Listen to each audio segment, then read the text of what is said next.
Hey guys, I wanted to just make this video to kind of demystify what energy work is, what energy healing is, and this very abundantly used word of energy, like why this is important, why it matters, what people actually mean when they say this.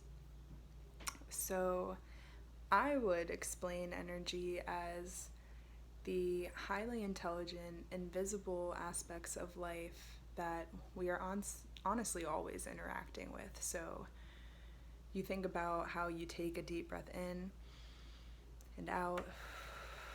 Seems boring, seems like something you do all the time, but it's this incredible unseen process of you taking in something that came from the plants that is fueling you, right? It's fueling your ability to be alive, your ability to breathe and have clarity. So then it makes you wonder how many other invisible things there are that are impacting you. And how can you take advantage of this truth in order to live a life that feels better, where you actually feel like yourself? And we each have, this energy field, which is usually 6 feet in front, behind, and beside us. And it's this electromagnetic aspect of ourselves, the same way the earth has an electromagnetic frequency. Every living being emits this. There's an electric component to all living things. And, our heart, in terms of all of our bodily systems, our organs, is the most powerful one. And this is why there's so much more to things when people say, like to lead with the heart or to follow your heart, because your heart is truly a powerhouse, and it is doing so much more behind the scenes and picking up on so much more information than we can even begin to imagine. So when it comes to the energy field, it's like this, you can imagine it like this bubble around you, this like plasma, liquid, colorful thing. Sounds fun, right? Even if you're not with me, let's just pretend that it's real. And you have this all around you, and it is nourishing you, it is flowing, into your body, and it is self-regulating, and it is connected to everything. Absolutely everything, like this grid, this network of intelligence that weaves within all things. And, the earth, the people, the animals, the insects, the plant kingdom, all of this is in this like synchronized, orchestrated, elemental dance, And this is also what people mean when they say we are all connected. Nothing is truly separate, right? And this is definitely a belief that we could all hold on to much more in our lives. So when it comes to understanding how this matters in your own world, it's because when you are born, you do have this pure understanding and, divine connection to all of this energy and this, sea that we are swimming in that connects all of us beyond the eyes, beyond what we can see.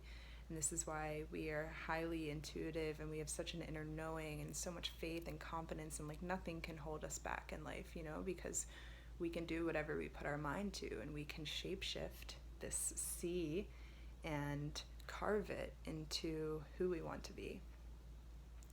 And there are things that as we get older begin to get accumulated and kind of shift, and if you imagine it as this, liquid plasma, see the things start to get like stuck within it, and these can be beliefs and thought forms of not being good enough, and it's, collected from all of these memories over time that happen enough that they create, they become tangible, they start to take on a form.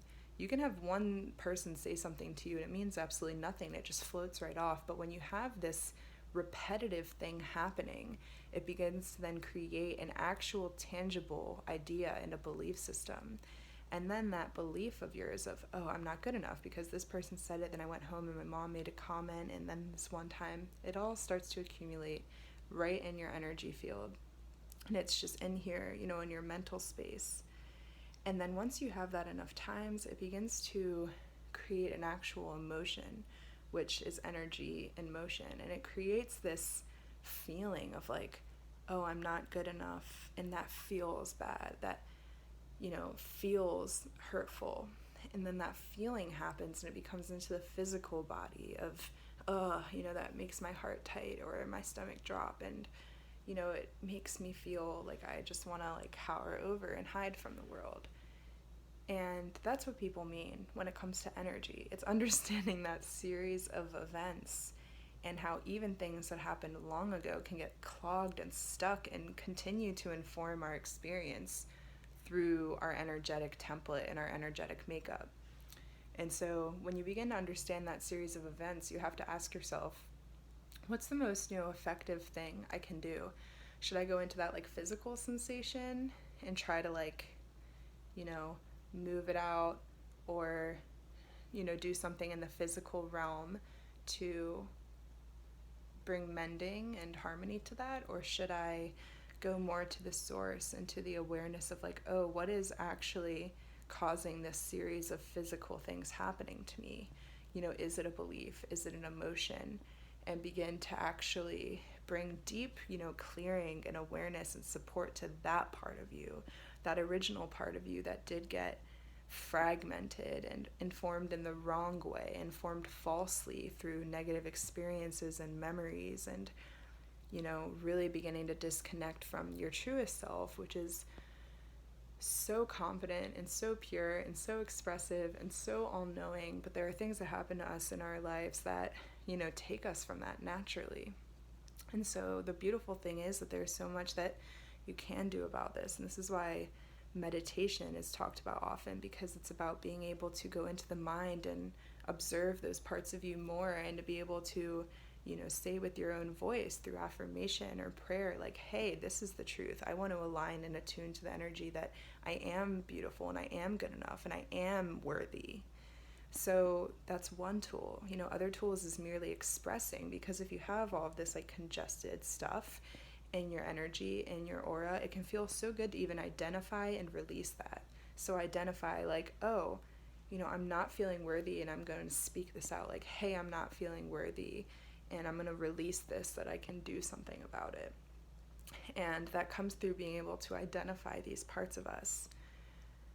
This is a simple thing, this is something that's very accessible, but the challenge, the very fruitful challenge in this, is understanding that we are often so distracted and so scattered and in a state of such busyness mentally to ever really be able to pick up on these beautiful signs and these things that are demanding our attention to be cleared and to be healed within us.